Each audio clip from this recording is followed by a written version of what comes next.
A paz do Senhor, sejam bem-vindos a mais um Expom das Escrituras. Pela bondade de Deus, eu sou o pastor Mário Luna e estamos aqui juntos para podermos aprender a palavra de Deus e praticarmos. Aqui no Expom das Escrituras hoje, eu vou falar sobre o Salmo 15, uma exposição bíblica sobre o Salmo 15, com o tema Senhor, quem habitará no teu tabernáculo? Esse é um tema interessante, porque ele nos remete à santificação.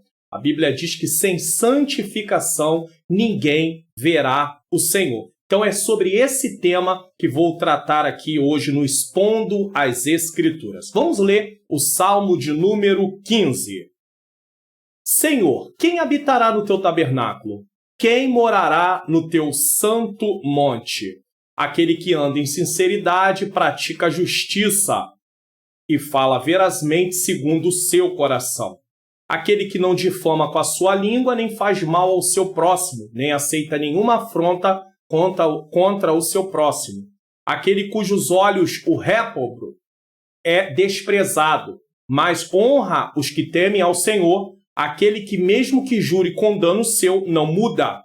Aquele que não empresta o seu dinheiro com usura, nem recebe subornos contra o inocente. Quem faz isto nunca será abalado. Vamos fazer uma oração aqui? Senhor Deus e Pai, em nome de Jesus, eu quero te pedir que o Senhor ilumine a minha mente para que eu possa expor a Tua palavra neste momento. E peço que o Senhor também abra, Senhor, o entendimento daqueles que estão assistindo para que eles possam compreender e juntos possamos praticar a Tua palavra em nome de Jesus. O intuito do Expom das Escrituras é ensinar a palavra de Deus para que eu e você possamos praticar. Aqui no canal eu tenho aí a exposição da primeira carta de Pedro, nós temos alguns vídeos sobre a carta de Pedro e temos também exposição sobre o livro de Salmos. Tem o Salmo 1, tem o Salmo 128, o Salmo de número 23 que fala do cuidado de Deus, o Salmo 27 que fala o que fazer no dia da adversidade. Então, não deixe de assistir o Expom das Escrituras, tanto na primeira carta de Pedro, como também no livro de Salmo. Lembrando a você, não deixe de dar um like nesse vídeo, compartilha lá na sua rede social, se inscreva no canal e ative junto o sininho das notificações lá, coloca todas, para que toda vez que for publicado um novo conteúdo, você tenha acesso e possa ir assistir para a glória do nome do Senhor. Então vamos dar aqui prosseguimento ao nosso Expom das Escrituras hoje no livro de Salmo número 15. Introdução. O que eu vou falar hoje aqui, eu vou colocar na tela para que você possa ir acompanhando junto comigo. No Salmo 14, o homem natural foi retratado, e no Salmo 15, o retrato é do homem espiritual. Então o Salmo 14 trata do homem carnal, do homem natural. O Salmo 15 trata do homem espiritual. Veja bem, tá? O Salmo descreve o tipo de pessoa que está em condições, pessoas que estão em condições de ser hóspedes de Deus e as exigências para ele se aproximar de Deus. É claro que a linguagem aqui está nos remetendo ao Antigo Testamento. Deus instituiu normas para que fossem cumpridas, para que eles pudessem se aproximar dele para prestar-lhe culto, tá? Isso é importante. Deus é alto e sublime. Quem poderia ter comunhão com ele? Quem? Eu? Você? Como? É bom meditarmos na natureza de Deus e nos inspirar com um sentimento de reverência para com ele. Deus é santo e separado do homem em distância e em caráter, sendo, portanto, digno de reverência e de adoração. Isaías capítulo 6, versículo 1 a 5, vai falar do chamado de Isaías. Vamos ler. No ano em que morreu o rei Uzias, quando aqui é escrito, no ano que morreu o rei Uzias, quem escreveu, quando foi escrito isso aqui, a palavra no ano que morreu o rei Uzias era apenas para trazer uma referência em que momento Isaías foi chamado. Então o ano da morte do rei Uzias é uma referência de data, só isso, tá? Eu vi o Senhor assentado sobre um alto e sublime trono, e o seu séquito, a orla do seu manto, a gente vai procurar isso em várias traduções, diz que a orla, a borda do seu manto, enchia o templo. Os serafins estavam acima dele, cada um tinha 6 asas, com 2 cobriam o rosto, com 2 cobriam os pés e com 2 voavam. e clamavam uns para os outros, dizendo: Santo, Santo, Santo é o Senhor dos exércitos. Toda a terra está cheia da sua glória. Veja que os anjos reconhecem a santidade de Deus. E eles clamam: Santo, Santo, Santo é o Senhor dos exércitos. Toda a terra está cheia da sua glória. Então os anjos reconhecem essa santidade. E os umbrais das portas se moveram com a voz do que clamava. E a casa se encheu de fumaça. Então disse eu. Quem disse? Isaías. Ai de mim, que vou perecendo, porque eu sou um homem de lábios impuros e habito no meio de um povo de impuros lábios, e os meus olhos viram o Rei, o Senhor dos exércitos. O Senhor dos exércitos. Isaías, ele tem uma visão sobre Deus, em relação a Deus, e ele reconhece que está diante de um Deus santo e que ele é um pecador. Então ele não tem condição de estar ali em comunhão com esse Deus. Ele não tem condição de ter ali um momento com aquele Deus. Então o que ele diz? Ai de mim, eu vou perecer. Eu sou um pecador. Eu não posso estar na presença de um Deus santo como o nosso Deus é. E aí o anjo vai lá, voa, traz, toca nos lábios de Isaías, é purificado o seu pecado. E aí é perguntado: quem há de ir por nós? Quem enviaremos? E ele diz: eis-me aqui, envia-me a mim. Então nós temos que ter ciência de quem é Deus. A primeira coisa que nós precisamos entender é quem é Deus. Porque nós estamos nos relacionando com um Deus santo.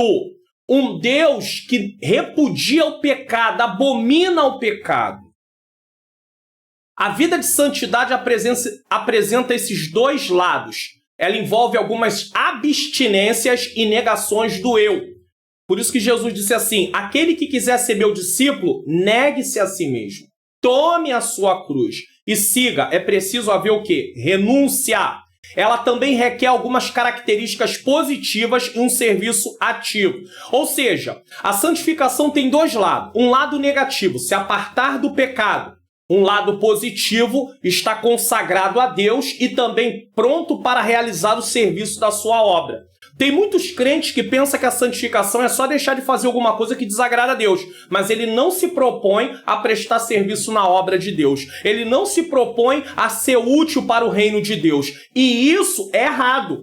Isso é desagradável a Deus, porque quando você compra alguma coisa, você compra para usar. O Senhor Jesus nos comprou na cruz do Calvário. Através de aceitarmos Ele, passamos a ser servo do Senhor. Então temos que estar à disposição para que Ele possa nos usar. Então a santificação tem um lado negativo, nos apartar do pecado, mas tem um lado positivo, está consagrado a Deus e está pronto para poder fazer a sua obra.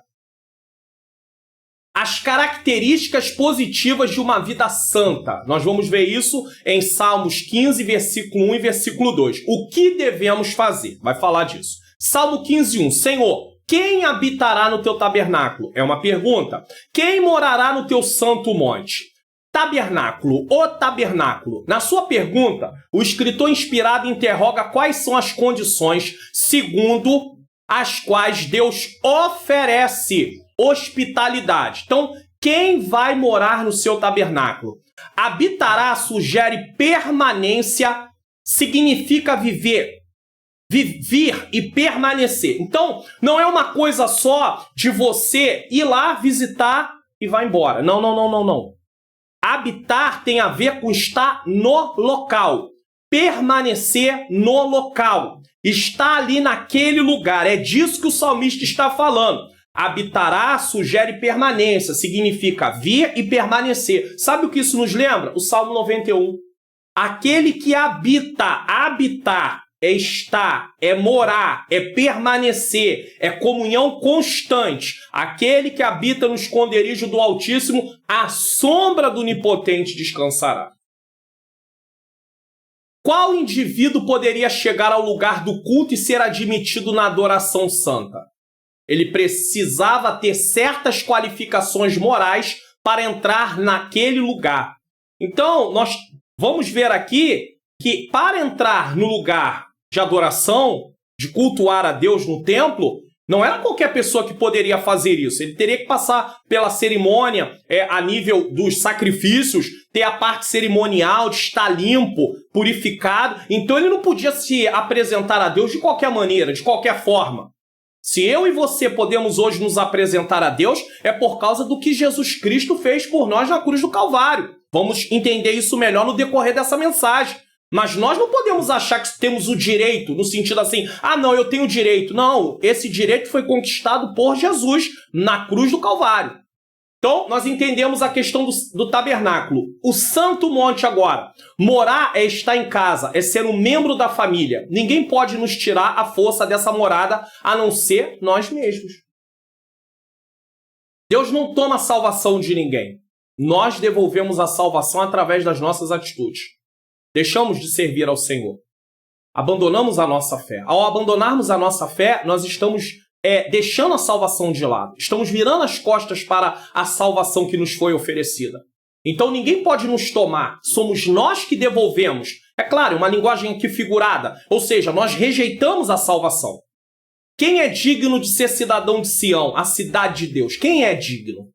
Para nós hoje, a pergunta significa: quem está em condição de morar na Nova Jerusalém? Apocalipse 21. Quem? Quem de nós pode morar na Nova Jerusalém?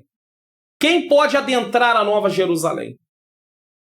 E aí o salmista continua: os hóspedes de Deus.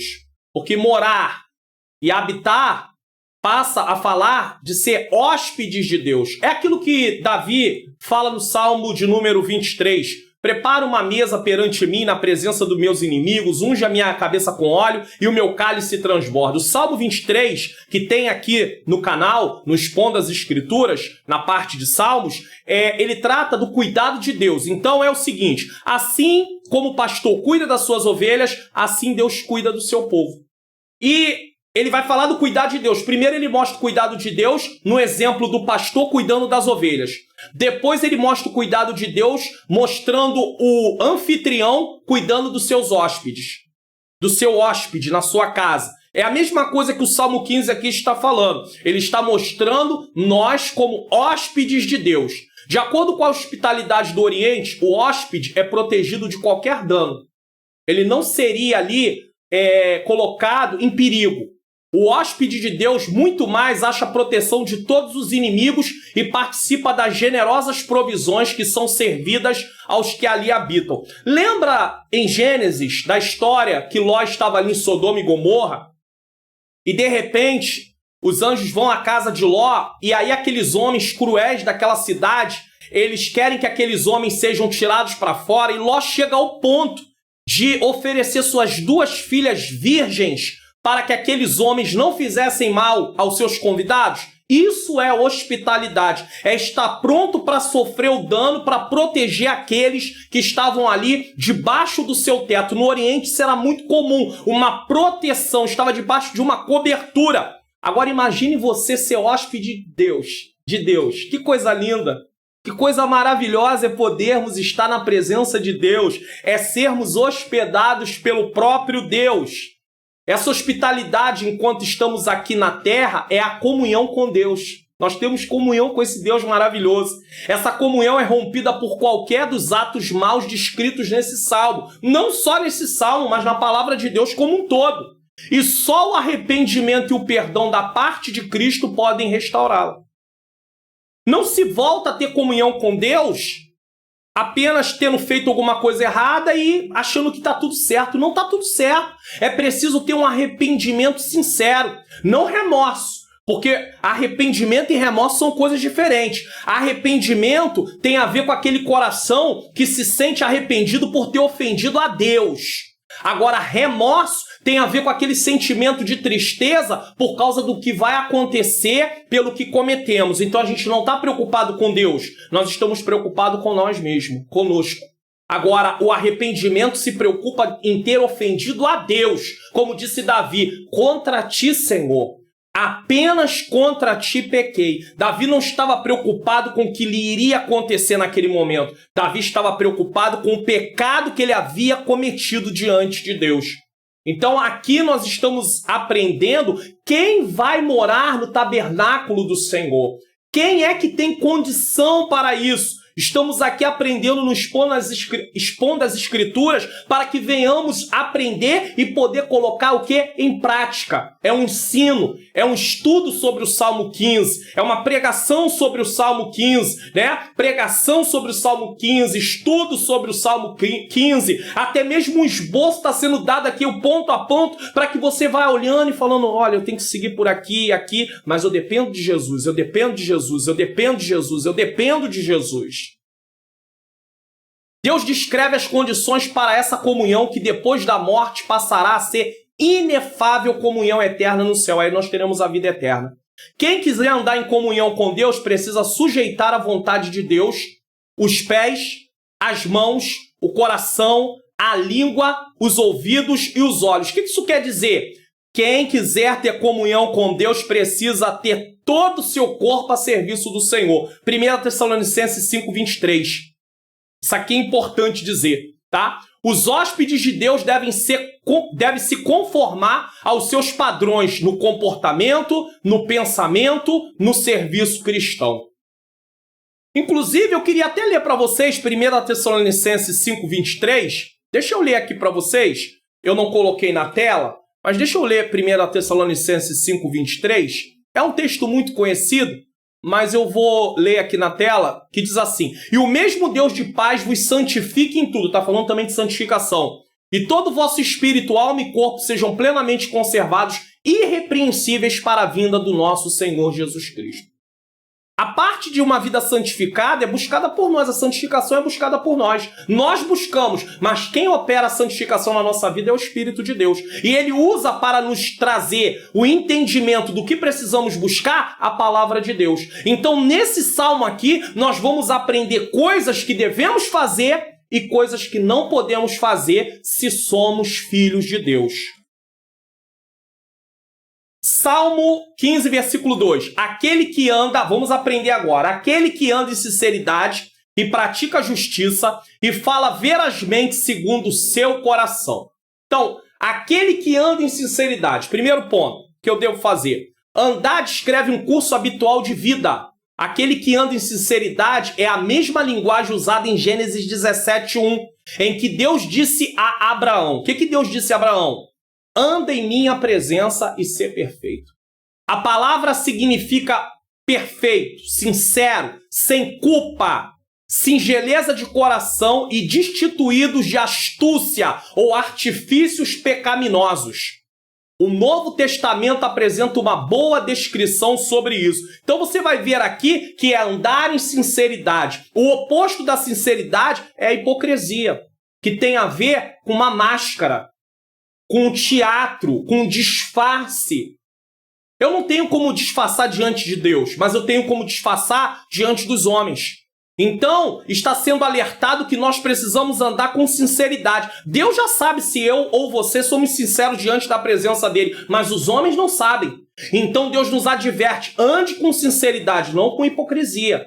Porque a hipocrisia é um teatro. Você aparenta ser aquilo que você não é. Na frente você se faz de uma coisa, por trás você se apresenta de outra maneira. Então, é aquele, em primeiro lugar, que anda em sinceridade. Mateus 5:48 diz: sede vós, pois, perfeito, como é perfeito o vosso Pai que estás no céu. Como é que nós conseguimos a perfeição?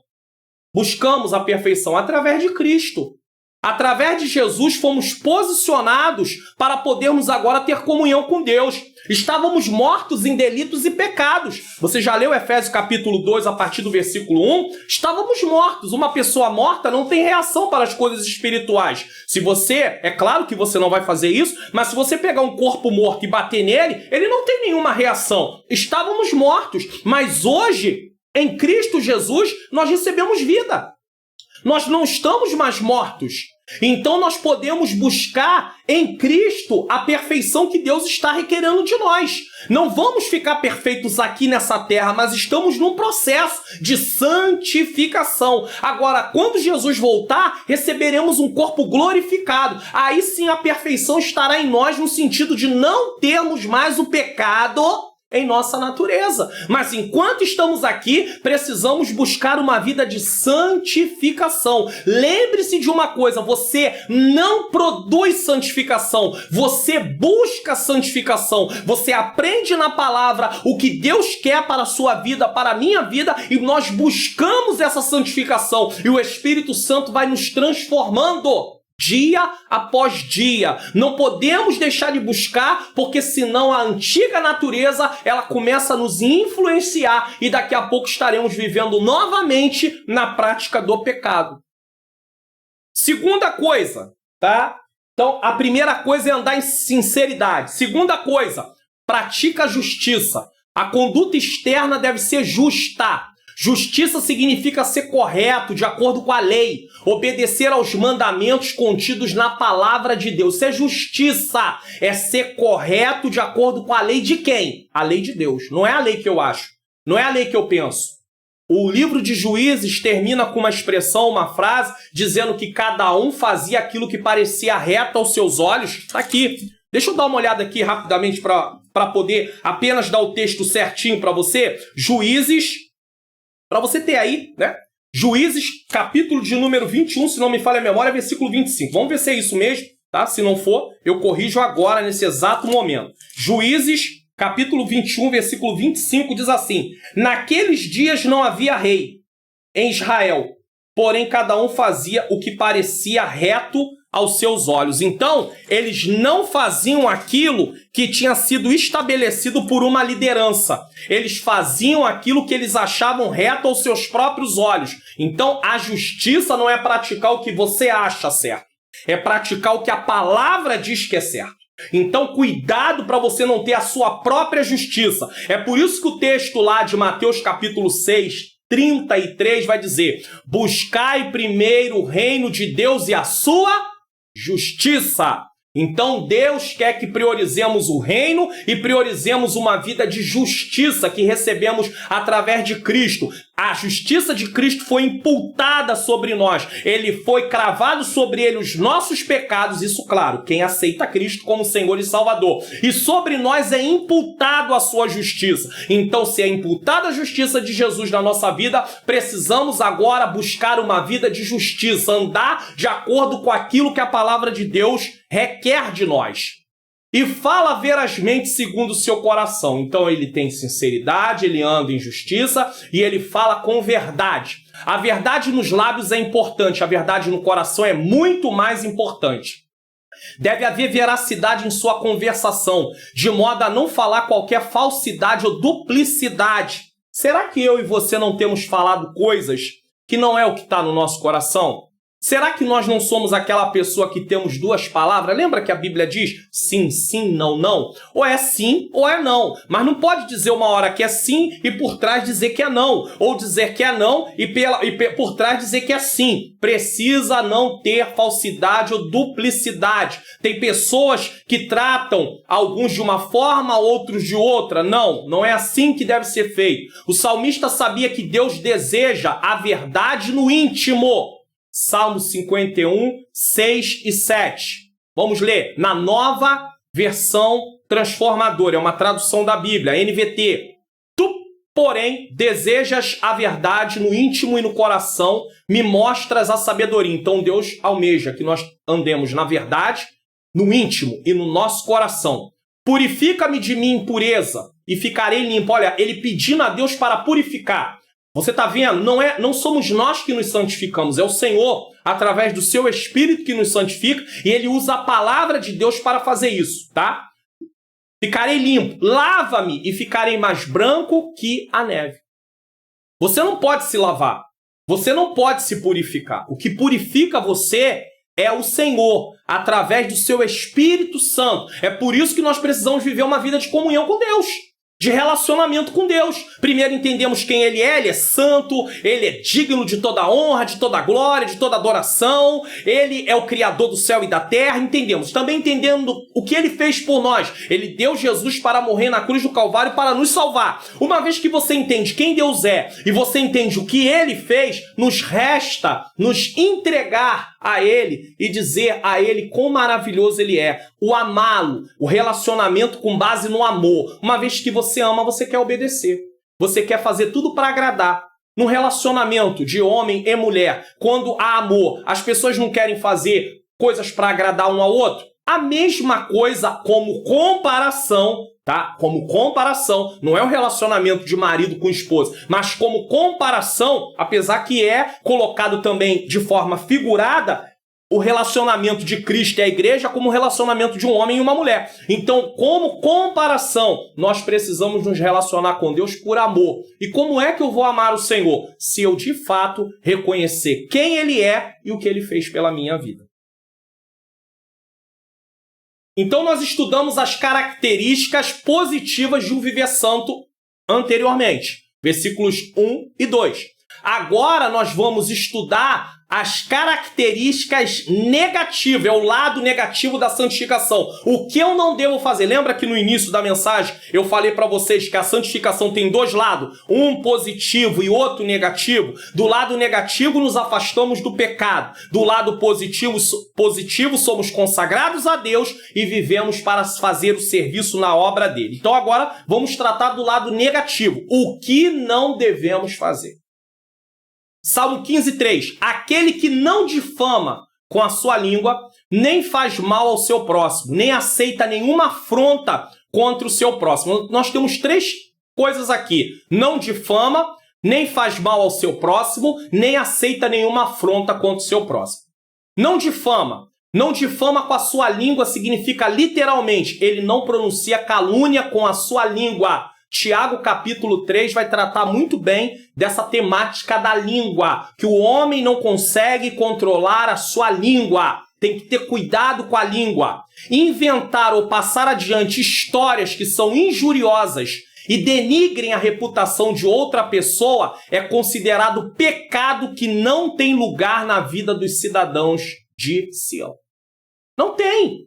Deus não pode ter pacto. Deus não pode ter aliança com uma pessoa que vive a denigrir alguém que foi criado à imagem e semelhança de Deus. E que agora, inclusive, é filho de Deus. Mas não é só para quem é filho de Deus, não. Quem recebeu Jesus, não. Aqueles que não aceitaram Jesus, que são criaturas de Deus, mas que vão ser considerados como filhos quando aceitar Jesus, eles também não podem ser alvo da nossa língua. Nós não podemos sair por aí difamando as pessoas. Isso é contra o que a Bíblia nos ensina. Nós não podemos ter esse tipo de atitude de forma nenhuma. Entre os crimes dos pagãos, registram-se os de serem difamadores e caluniadores. Romanos 1, 29 e 30. Depois leia, tá? Devemos evitar expor a vida das pessoas para outras pessoas. Você vê que aqui é uma exposição bíblica. Então, eu estou mostrando o que a Bíblia diz, ensinando, estamos tirando as lições da palavra. Só que tem pessoas que usam essa questão de expor para poder abrir a vida das pessoas. Então, nós devemos evitar expor a vida das pessoas para outras pessoas, mesmo obreiros e obreiras. Você não pode sair por aí falando da vida dos outros para um obreiro, para uma obreira, ou falando da vida de obreiro ou obreira também, tanto faz aqui. Depois de um comentário ter passado por várias mentes e bocas, adquire novas formas. E finalmente recebemos uma versão totalmente distorcida. Então começou lá sendo dito de uma maneira, e quando chega ao seu ouvido, já não chega da mesma forma. Já não chega da mesma maneira. Isso poderia ser feito um teste com muita facilidade. Chegar e falar o assunto para uma pessoa e ela começar a falar para a segunda fala para a terceira fala para a quarta fala para a quinta fala para a sexta, sétima, oitava, nona e décima. Quando a décima chegar para falar com aquele que começou a falar, que passou a primeira informação, a informação está totalmente acrescentada, tem partes que vão ser omitidas, porque cada um vai interpretar a informação conforme a bagagem de vida que tem, a visão de vida que tem. Então, quando chegar, ele vai passar de acordo com aquilo que ele pensa, daquilo que ele acha. Ele não transmite aquilo com veracidade. E é por isso que nós temos que ter cuidado. Porque a Bíblia Sagrada, a palavra de Deus, a Bíblia, eu não posso pegar a palavra de Deus e passar ela para vocês com aquilo que eu acho, segundo o que eu penso. Não, eu tenho que expor o que o texto está dizendo. Por isso que no Expondo as Escrituras aqui, eu leio o texto, eu explico o texto e ao mesmo tempo eu tiro as lições do texto para a nossa vida. Eu não posso inventar coisas que a palavra de Deus não está dizendo, tá bom? Há grande perigo em descuidarmos e passarmos adiante qualquer coisa que ouvimos. Muitíssimo mais perigoso é falar qualquer mal contra o nosso próximo, seja verdadeira ou falsa declaração contra ele. Nós não temos esse direito. Aí alguém diz, mas eu não sou baú para guardar segredo e que não sei o quê. Isso não é fala de cristão. O cristão não age dessa maneira. Mas nós estamos vivendo dias tão difíceis que as pessoas até vão para o templo esperando alguma nova notícia para ter a informação dessa nova notícia para começar a espalhar no meio do seu convívio. Isso é triste. Isso é muito doloroso. Existem pessoas que a motivação de ir para o templo é as novas informações. É saber... Eu vou usar um termo aqui, para mim não é um termo do meu dia a dia, mas eu vou usar aqui só para você ter uma noção da situação. Eles querem saber os babados que estão acontecendo. Veja bem, que história é essa? Isso não está só no meio de membros, não. Às vezes está dentro da parte de obreiro. Eu sou, pela bondade de Deus, um pastor. Pela bondade de Deus, eu sou um pastor. E eu falo, acontece até no meio dos obreiros. Quando você participa de conversas no meio de obreiros, você começa a ouvir algumas coisas e fala assim, meu Deus, não são todos, mas acontece. Isso é desagradável a Deus. Deus não tem comprometimento com essas falas. Isso pode quebrar a nossa comunhão com Deus. Aí alguém pergunta, por que nós não estamos mais vendo as manifestações de Deus como no passado? Deus deixou de operar, ele cessou a operação dele através dos dons espirituais. Não. É a nossa conduta.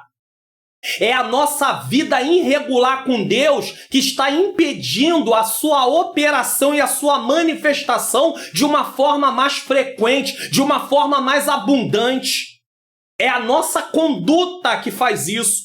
Isaías diz que os nossos pecados fazem separação entre nós e o nosso Deus. A nossa conduta atrapalha a operação de Deus, a frequência da operação de Deus. Certo governador romano disse em respeito a isso aqui, não é costume dos romanos condenar quem quer que seja sem que o acusado tenha presentes, ou seja, esteja ali, tá? Os seus acusadores e possa defender-se da acusação. Tem que ter testemunhas, tá? Tem que ter pessoas ali para mostrar o que ele fez. Atos 25:16. Não é costume dos crentes tampouco aceitar falatórios contra os outros sem ouvir o outro lado. O que mais acontece no nosso meio cristão são palavras que chegam aos nossos ouvidos e a outra pessoa não tem nem sequer direito de se defender. Sabe por quê? Porque nós usamos o seguinte critério. Preste atenção nisso aqui que eu vou falar. Sabe qual é o critério que nós usamos? Mas quem falou é uma pessoa confiável, eu gosto dela, é do meu círculo de convivência. Não importa. Você tem que investigar, você tem que ver. Agora imagine um líder de igreja, um líder de congregação, um pastor de igreja, um líder de departamento que dá-se a ouvir essas coisas e não vai atrás para ver se realmente aquilo é de fato que foi dito. E às vezes uma pessoa é punida, uma pessoa é colocada de lado injustamente, porque nós ouvimos algo e colocamos aquilo como verdade absoluta. Agora, quando é de nós que alguém fala, aí a gente esquece de se defender, não é? Engraçado, né? Mateus capítulo 7, versículo 15, diz que tudo aquilo que você quer que os homens vos façam, façai a eles também. Mas aí não, é um princípio que está ali. Eu não gosto que falem de mim, mas eu gosto de falar dos outros. Então tem quem vai falar de você também. Não tem jeito. Quem fala de alguém para você, fala de você para alguém. Entendeu isso aqui? Sabe aquele jargão de pregadores? Você não entendeu? Vou falar de novo. Quem fala de você, quem fala de alguém para você, vai falar de você para alguém. Entendeu agora? Quem fala de alguém para você, vai falar de você para alguém. Mas aí, sabe o que é pensar? Não, ele confia muito em mim, ela confia muito em mim. Olha, veio trazer para mim uma informação que ainda chega e ainda diz o seguinte, vou falar uma coisa contigo que eu não falei com ninguém, eu só vou falar com você. Mentira. Pura mentira. E você acredita na mentira? Porque você está vivendo uma vida longe daquilo que Deus quer. Porque se você estivesse vivendo uma vida dentro do que Deus quer, você nem se prestava ao papel de parar para ouvir essas coisas. Ah, mas se eu disser alguma coisa, eu perco a minha amizade. Perca a amizade com os homens, mas não perca a comunhão com Deus. Guarde isso. Pode perder a amizade dos homens, mas não perca a comunhão com Deus. E aí a pessoa chega cheio de floreio, cheio de hipocrisia e diz, eu vou te contar uma coisa que eu não contei para ninguém. E aí fala da vida dos outros. Só que aquilo que ela sabe da sua vida, ela também fala para os outros da sua vida. Porque isso é uma fraqueza que ela tem, referente à questão da natureza pecaminosa. Tem gente que a fraqueza é a bebida, tem gente que a fraqueza é o cigarro, tem gente que a fraqueza foi os vícios das drogas, né? Maconha, cocaína, crack. Tem gente que é a prostituição, tem gente que é o amor ao dinheiro, tem gente que é a fofoca. Tem gente que é a calúnia, a língua. O problema dele é a língua. Tudo que ele vê, ele quer falar. E quer emitir uma opinião injuriosa. Então, se você tem pessoas no seu convívio que falam mal dos outros, passe a não dar mais ouvidos a isso. E se preciso for, diga para ele ou diga para ela. Isso não é agradável a Deus. Deus recrimina isso, está lá no Salmo 15. Dá uma lida no Salmo 15. Olha o que o Salmo 15... Ah, não, mas é só um comentário. É um comentário maldoso, malicioso, com a intenção de denegrir a vida de alguém. Tem gente que passa comentários maliciosos de forma assim, bem mascarada. Sabe aquela história? Veio para falar mal de alguém de uma forma assim, bem sutil. Ah, fulano, eu estava num lugar, poxa, eu ouvi uma pessoa falar algo a teu respeito, eu fiquei tão chateado, eu fiquei tão triste, eu fiquei tão decepcionado. Nada, conversa, só quer passar aquela informação. Porque quem realmente tem uma vida com Deus, vai orar, vai até falar para a pessoa que estava lá falando, faço não, mas não foi falar para a pessoa, não faz isso não, mas faz questão de vir contar para outra pessoa o que a outra estava falando. Mas não mostrou para outra pessoa que o caminho que ela está seguindo é um caminho errado. Não faz mal ao seu próximo. Isso inclui todo tipo de dano, maldade, pecado. O homem aprovado por Deus não prejudica o seu próximo. O homem aprovado por Deus é benigno, ele não quer causar dor no outro. Benignidade tem a ver com aquele que não quer causar dor do outro. O homem maldoso quer causar dor. Não injuria, calúnia. Aceitar alguma afronta contra o seu próximo pode significar dar origem a uma calúnia, escárnio ou passar adiante o que de outra forma ficaria oculto. Porque tem coisas que chegam até a nós que nós não temos que levar para frente. Ou pode significar adicionar difamação à desgraça do próximo. Alguém errou realmente. Olha o que aconteceu com ele. Ele realmente errou, mas aí você vai acrescentar aquilo. Você vai evidenciar aquilo. Ou então não errou e você está dizendo que errou. Mas me contaram, cuidado com o me contaram. Me disseram, cuidado com o me disseram. Mas é confiável, cuidado com isso. Deus não te chamou para propagar notícias desse jeito. Ele te chamou e me chamou para propagar o reino de Deus. Sabe o que eu ouvi? É a conversa dessas pessoas. É a fala inicial de muitos ataques mortíferos ao bom nome de alguém. Se um bom nome é o tesouro mais precioso que todas as riquezas do mundo, Provérbios 22:1, não há maior injúria que alguém poderia sofrer do que ver ferida a sua reputação. Não denigra a imagem de ninguém, meu amado. Não fale mal. Sabe o que eu ouvi falar? Não faz isso não. Cuidado com isso. Quero aproveitar esse momento aqui e pedir para você dar um like nessa mensagem, nesse vídeo, se você está sendo alimentado. Compartilha lá na sua rede social, outras pessoas poderão ser edificadas. Se inscreva no canal e ative o sininho das notificações, tá bom? Não esquece não. É importante. Sempre que ouvimos alguma coisa ruim sobre o nosso próximo, devemos colocar em prática os passos que podemos chamar de DCDI. O que é isso? Duvide do que você ouviu que foi falado mal de alguém, critique aquilo que você está ouvindo, determine e interrompa. Vamos lá. Duvide de tudo de ruim que disserem a você sobre alguém. Não aceite de primeiro. Mas foi fulano. Não aceite. Não importa quem falou. Não aceite. Rejeite em primeiro lugar. Depois critique para si mesmo as informações que te passaram. Criticar as informações é analisar de fato o conteúdo do que foi dito para você. Constatar a veracidade ou não.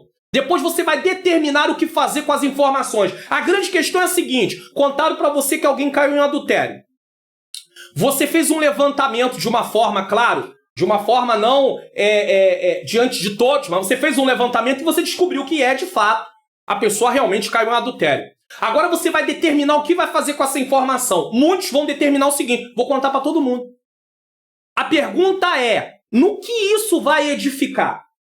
No que isso vai acrescentar na vida das pessoas que vão ouvir e da pessoa que cometeu o pecado? O que isso? Você vai causar mais dano para aquela pessoa. Ela já está sofrendo por causa do ato que ela cometeu. E mesmo que ela for uma pessoa que não esteja nem aí para o que aconteceu, não convém você, como alguém que quer estar na presença de Deus, quer viver uma vida de santificação com Deus, sair por aí falando da vida dos outros. E por último, interrompa. Você pode cortar aquele ciclo vicioso. Veio um, contou para o outro, que contou para o outro, que contou para você. O que tu vai fazer com o que você ouviu? Eu vou continuar falando, todo mundo está falando. Isso. Cuidado com aquele jargão, a voz do povo e a voz de Deus, que Deus não está no meio da voz do povo, não. Deus está no meio daqueles que obedecem a sua palavra. Então interrompa o ciclo de informações prejudiciais. Pense na pessoa que você está sabendo do ato errado como se fosse você. Você gostaria que alguém passasse alguma coisa errada que você fez para os outros? Você gostaria que fosse colocada a sua vida exposta? Então para de expor a vida dos outros. Você não tem esse direito, eu não tenho esse direito, ninguém tem esse direito. Cuidado com isso, tá? Isso é pecado diante de Deus. Devemos repreender o vício da credulidade desmedida, ou seja, acreditar em tudo que ouvimos, a qual, quando alguma má notícia é divulgada contra nosso próximo, nos leva a dar-lhe crédito, ou pelo menos a recebermos sem razão plausível, enquanto deveríamos, ao contrário, usar de todos os meios para eliminá-la e destruí-la. Já houve quem dissesse para mim assim: Pastor Mário Luna, o senhor às vezes parece muito inocente. Sabe por quê? Porque nós pastores, isso eu vou falar, nós pastores temos que ter como regra o seguinte: tudo que chega a nós, em primeiro lugar, a gente não acredita, não deveria acreditar. A gente deve duvidar daquilo. Até investigar, até que me prove o contrário. Eu não posso condenar ninguém, eu não posso falar... Condenar eu nem posso, mas eu não posso admitir que aquilo realmente foi. Porque se todas as informações que chegarem para eu considerar ela como verídica, eu vou cometer várias injustiças. É a mesma coisa daquela história de quem procura pastor de igreja para contar o que aconteceu com outra pessoa. Às vezes, o que acontece, ou líder de igreja, líder de departamento, ou líder de filial, ou de congregação, é a mesma coisa, que tem algumas pessoas na posição de liderança que ouvem um lado, mas não chama outro lado para ouvir. Não confronta as duas histórias. E tem mais, dependendo da situação, se você quisesse confrontar, você sabia que a pessoa que te contou aquilo, às vezes ela vai dizer assim: olha só, pastor, eu estou conversando com o senhor porque eu gosto muito do senhor, sou homem de Deus, eu tenho uma consideração enorme pelo senhor, então eu estou falando com o senhor, mas o senhor não leva isso aqui, não fala com a pessoa que eu falei com o senhor sobre isso não. Ei, quem leva informação tem que estar pronto a testemunhar aquilo que ouviu diante da pessoa que cometeu o erro. Deu para você entender? Caso contrário, a sua informação não vale nada.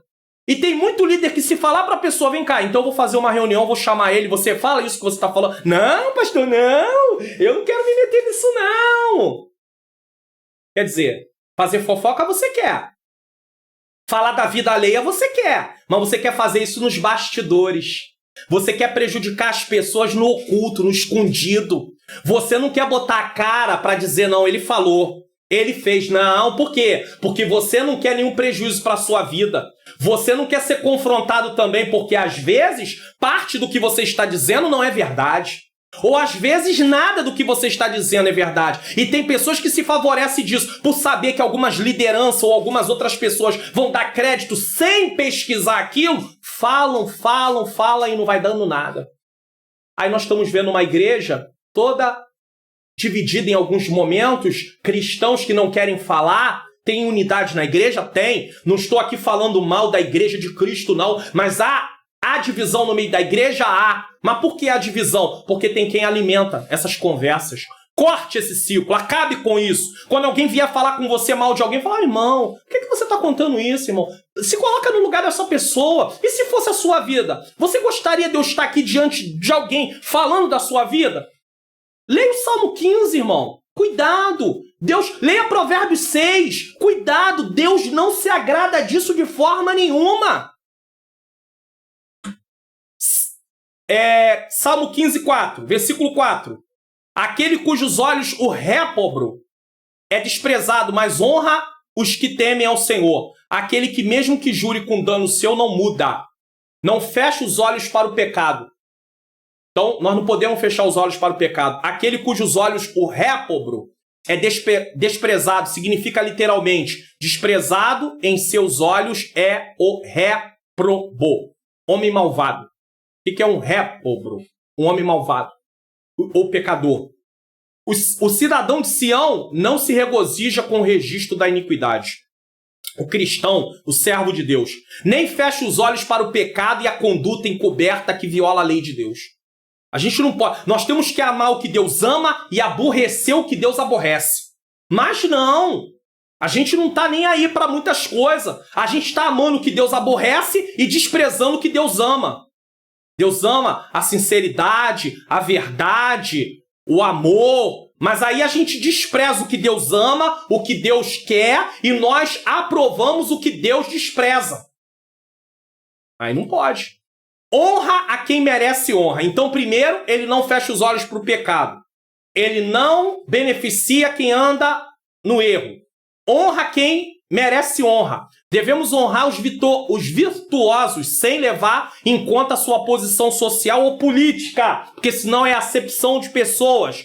Tiago trata disso na sua carta. E não aprovar os ímpios como se fossem justos, por mais alto que seja o seu ofício, embora não deixando de respeitar o próprio ofício. Ou seja, se tem alguém cometendo impiedade, alguém não é cristão, ou algum cristão cometendo pecado, nós não vamos aprovar a conduta dessas pessoas. Ah, mas é pregador, ah, mas é pastor, ah, mas é presbítero, mas tem cargo, mas tem condição, não importa. Tá errado, tá errado, tá errado. Agora, o que você não pode fazer é cobrar dessas pessoas coisas que não está nas tuas mãos para fazer. Então, se não está na tua... Ah, porque o meu pastor está fazendo isso, porque o meu pastor está fazendo aquilo, porque o meu pastor está fazendo aquilo. Ora pelo teu pastor, ele é o seu líder. Quem vai tratar com o seu pastor é Deus. É Deus que levanta líder, não é você. Então, para com esse negócio de falar mal do seu pastor, de falar mal da tua liderança, de falar mal dos líderes, do teu departamento. Para com isso. Deus não se agrada disso. É por isso que a sua vida espiritual não cresce. É por isso que a sua vida espiritual não amadurece. Porque Deus não tem comprometimento com gente que fala mal dos outros. E nem gente que compactua com o pecado dos outros. 1 Pedro 2,17 diz: honrai a todos, independente de quem seja. O membro, o cooperador, o presbítero, o evangelista, o pastor, o líder. Tem gente que quer honrar só quem está lá no em cima porque quer tirar proveito dessa honra. Ah, isso não é honra não. Sabe como chama isso? Bajulação. E coitado do líder que se deixa alimentar por bajulação. Porque bajuladores você pode identificar ele muito rápido. Honrai a todos, amai a fraternidade. Tudo na mesma frase. Tá? Amai os irmãos. Temei a Deus. Temor é só a Deus. Honrar é consideração, é reconhecimento. E honrar é ao rei. Honre as autoridades. Por isso que diz que nós não devemos aprovar os ímpios, mas devemos respeitar o ofício deles. Ou seja, alguém é um governador. A posição de governador, ele pode estar fazendo alguma coisa errada, mas eu não posso falar da pessoa dele em si. Eu posso discordar, mas eu não posso sair por aí difamando o presidente, o governador, o senador. Isso é pecado. Deus se desagrada disso. Ah, mas ele está errado, mas você não tem posição para poder... você não tem posição para poder mudar aquela situação. Você pode orar, claro. Você pode emitir uma opinião desde que não seja indecorosa, desde que não seja desfazendo da pessoa. Você pode dizer, não, eu não concordo com essa posição aqui do presidente, tudo bem, sem nenhum problema. Não, porque o presidente, ele é maluco, o presidente é louco, o presidente é isso, o presidente é aquilo. Desculpa, o presidente é não sei o que lá mais. Tá errado, você não pode falar isso do presidente da República. Isso é desagradável a Deus. É uma autoridade que Deus constituiu. O cargo, Deus constituiu. Então, quem está lá é um homem, sim, pode não estar fazendo aquilo que Deus quer dentro daquilo que ele deveria fazer. Mas você não pode atacar a pessoa denegrindo a imagem da pessoa. Tá? Não muda a palavra. Ah, irmãos, quanta gente muda a palavra quando é favorecimento para ele. Sua palavra vale tanto quanto o seu pacto. Promessas feitas devem ser mantidas, a não ser que esteja envolvido algum pecado. A única coisa que nos desobriga de cumprir uma promessa é o pecado de alguém. O próprio Deus prometeu para Eli que não faltaria sucessor na casa dele. Mas Deus se arrepende usando um profeta em 1 Samuel capítulo 2, se não me falha a memória, dizendo: longe de mim que eu faça tal coisa. Por quê? Porque tu me desonrou. Eu honro quem me honra, mas os que me desonram, eu abandono. Ou seja, o seu nome será escrito como na areia, vai apagar. Então nós só estamos desobrigados de cumprir uma promessa se houver pecado no meio da situação. Veja bem, o mero fato de uma promessa se tornar desvantajosa para aquele que a fez, não libera da obrigação de mantê-la. Você deu a palavra que ia comprar, você deu a palavra que ia fazer, você deu a palavra que o valor tal seria aquele. Ah, mas está levando mais tempo. É, mas acontece que você não tratou, então você vai ter que cumprir agora. Você não tratou? Se tratou, vai precisar cumprir. Eu já tratei coisas que eu acabei tendo que levar um prejuízo. Porque às vezes você vai fazer um trabalho, eu já tive a oportunidade de fazer uma formatação de computador, né? Eu faço quando é possível fazer, e a gente tem um tempo. E aquele computador levou 3 ou 4 dias para resolver o problema dele. E era uma coisa, geralmente, que leva meio dia. Ué, eu não tratei o valor? Não importa que levou 4 dias. Eu não cobro por tempo, eu cobro por resolver o problema, solução de problema. Então, naquele momento, infelizmente, eu tive que assumir minha palavra. Eu não disse que era X, era X. Levou 4 dias? Levou. Mas eu entreguei o computador pronto. Agora, a questão de ter levado 4 dias comigo, porque quem cobrou fui eu. Então, eu preciso manter minha palavra. E por fim, Salmo 15:5, aquele que não empresta o seu dinheiro com usura, nem recebe suborno contra o inocente. Quem faz isso nunca será abalado. Não cobrar juros abusivos. Naquele tempo era comum emprestar o dinheiro para um irmão judeu e querer cobrar juro abusivo. Deus usou muitos profetas contra a injustiça social. Era uma coisa terrível. Usura é, às vezes, definida como qualquer tipo de juros, mas o termo hebraico vem da raiz que significa infligir com uma picada, como uma cobra, como uma serpente ou oprimir. Lembre-se de uma coisa. No tempo de Neemias, o povo ficou tão pobre que teve que vender tudo que tinha aos que tinham mais dinheiro. E agora era escravo deles, os filhos eram escravos dele. E Neemias disse: não é bom o que vocês estão fazendo. Vocês estão desagradando a Deus, vocês têm que devolver tudo de volta para os seus irmãos judeus. Vocês não podem fazer o que vocês estão fazendo. Neemias teve que enfrentar oposição externa e interna, porque tinha problemas internos também entre eles. Tá?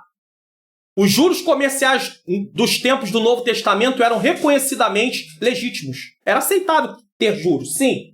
Tá? Mateus 25:27. Assim, provavelmente, o termo deveria ser entendido como juros exorbitantes ou desmedidos, o significado mais comum hoje em dia. Imagine um cristão hoje sendo agiota, e tem crentes agiotas, por incrível que pareça. Juros abusivos.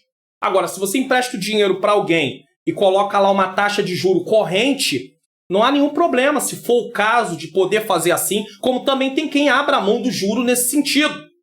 Até aí, não, ele não está fazendo nada de errado. Agora, juros abusivos, como a questão de agiota, como tem gente que usa transações com sentido igual ao agiota, valores que você paga a dívida 3, 4, 5, 8, 10 vezes, não tem como. Você não pode fazer isso. Não recebe suborno, nem aceita suborno contra o inocente. Recusa qualquer suborno como testemunha ou como juiz. Nem o juiz aceita suborno, nem uma testemunha. Alugaram testemunhas contra Neemias. Alugaram testemunhas contra Jesus. Entendeu? Olha o prejuízo que o mau testemunho traz. Tem gente que por raiva, por ira, por ódio ou por dinheiro, se levanta contra alguém e aceita suborno para falar mal de alguém. Tá? E isso é desagradável a Deus. É uma acusação contra uma pessoa inocente. Essa é uma conduta reprovada e trata-se de um pecado muitas vezes condenados pelos profetas. Isaías 1:23, 5:23, Jeremias 22:17, Ezequiel 22:12 e Oséias 4:18. E infelizmente está presente muitas vezes nos nossos dias. Tem pessoas sendo subornadas para poder ganhar um presentinho aqui, uma coisinha ali, para poder falar contra outras pessoas. Ou então, subornada no sentido de dar favorecimento para algumas pessoas porque teve algum benefício em troca. Que coisa terrível. Deus está vendo. A promessa. Aí o salmo termina com uma promessa. Que coisa linda. Quem deste modo procede não será jamais abalado. Quem cumpre aquilo que é agradável e quem faz aquilo que é mandado fazer e não faz aquilo que é mandado não fazer, ele não faz, não faça isso, ele não faz, ele tem uma promessa. Não será jamais abalado. Os que confiam no Senhor serão como os montes de Sião, que não se abalam, mas permanecem para sempre. Não é aquele que lê sobre este modo de vida, nem que ouve falar sobre o assunto, mas o que vive à altura. E isso nos faz ler Mateus 7:24-27, que diz: todo aquele, pois, que escuta estas minhas palavras e as pratica, assemelhá-lo-ei ao homem prudente que edificou a sua casa sobre a rocha. E desceu a chuva, e correu os rios, e assopraram os ventos, e combateram aquela casa, e não caiu, porque estava edificada sobre a rocha, sobre a palavra, sobre Cristo. Ele ouviu e praticou. E aquele que ouve as minhas palavras e não cumpre, compará-lo-ei ao homem insensato que edificou a sua casa sobre a areia. E desceu a chuva, e correram os rios, e assopraram os ventos, e combateram aquela casa, e caiu, e foi grande a sua queda. Ele ouviu a palavra, mas ele não praticou. E aí a casa foi destruída. Isso aqui vai mostrar um comparativo entre o final daquele que obedeceu a palavra do Senhor, que reconheceu o Senhor como o único Deus, que recebeu Jesus como Salvador, e aquele que ouviu, mas não deu crédito, ou viveu uma vida de qualquer maneira, até para aqueles que estão na presença de Deus. Quando você lê Lucas capítulo de número 18, se não me falha a memória ali por volta do versículo 9, que vai contar a parábola do fariseu e do publicano, você vai descobrir que o fariseu orava, que o fariseu jejuava, que o fariseu ia no templo, que o fariseu tinha obras, mas que ele fazia tudo isso confiando que isso que ele fazia lhe daria salvação. Ou seja, ele era um religioso. Nós podemos, nos nossos dias, nos transformarmos em um religioso, fazendo coisas como orar, jejuar, ler Bíblia, ir aos cultos, prestar serviço na obra, mas não ter uma vida de santificação. E aí, quando chegar o dia do acerto de contas, o Senhor vai dizer: apartai de mim, porque eu não te conheço. Eu não conheço você, eu não tenho comunhão com você. Você não habitava no meu esconderijo, você não vivia em comunhão comigo, você não tinha relacionamento comigo, você fazia coisas na minha obra, mas você nunca se interessou em se relacionar comigo, viver uma vida de santificação conforme eu quero. E aí você pode perder a salvação por causa disso, porque na verdade você já tinha aberto mão da salvação e estava vivendo uma vida de religiosidade, então cuidado. Lições práticas para nós nessa lição, nessa mensagem.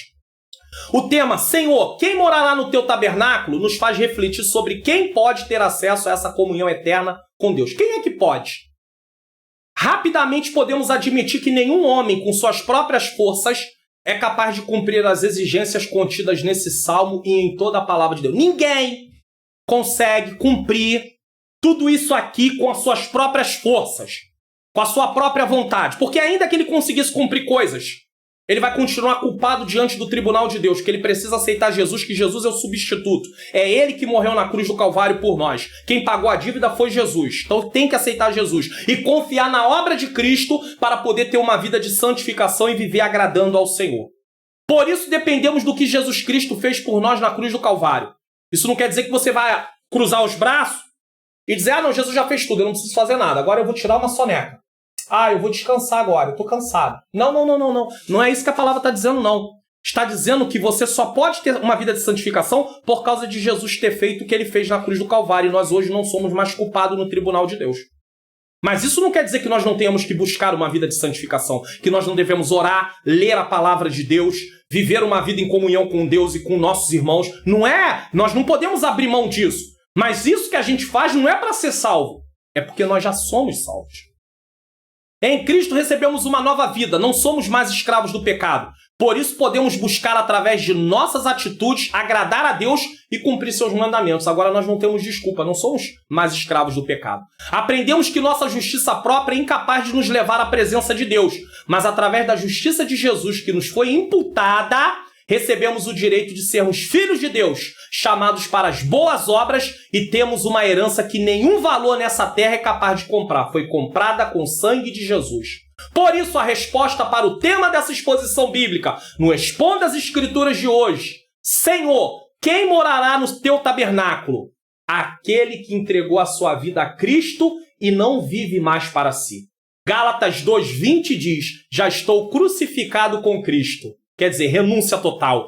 Vivo não mais eu, mas Cristo vive em mim. E a vida que agora vivo na carne, vivo na fé do Filho de Deus, a qual me amou e se entregou a si mesmo por mim. Então, resumindo, aquele que cumpre o que a palavra de Deus manda, não para ser salvo, mas porque é um salvo em Cristo Jesus. Quem vai morar no seu tabernáculo? Senhor, quem vai morar no teu tabernáculo? Aquele que entregou sua vida a Cristo e não vive mais para si, aquele que cumpre o que a palavra de Deus manda, não para ser salvo, mas porque é um salvo em Cristo Jesus. Eu não pratico boas obras para ser salvo, eu pratico boas obras porque eu sou salvo em Cristo Jesus. E Hebreus 12:14 diz: segui a paz com todos e a santificação, sem a qual ninguém verá o Senhor. Eu quero pedir mais uma vez a você que não deixe de deixar o seu like, compartilhar esse vídeo, se inscrever no canal, ativar o sininho das notificações e lembrar que você pode também assistir outros vídeos do Expondo as Escrituras, tanto na carta de Pedro, tá bom? Como também no Salmo. Salmo 1, Salmo 128, Salmo 23, Salmo 27. Agora também nós temos aqui o Salmo de número 15. Que o Senhor continue nos abençoando. Vamos fazer uma oração? Senhor Deus e Pai, Pai amado e Pai querido, eu quero te agradecer por esta oportunidade de expor a Tua palavra por mais uma vez. Que o Senhor continue nos ajudando e coloca, Senhor, ao nosso coração, nos dá força para colocar em prática tudo aquilo que aprendemos aqui hoje. Porque nós precisamos estar na Tua presença vivendo uma vida de santificação em nome de Jesus. Eu estou deixando aqui nos cards para você, tanto Expondo as Escrituras, como também eu tenho aí a EBD comentada online. Fique à vontade também para poder assistir, tá bom? Que Deus abençoe a sua casa, abençoe a sua família e até o próximo Expondo as Escrituras.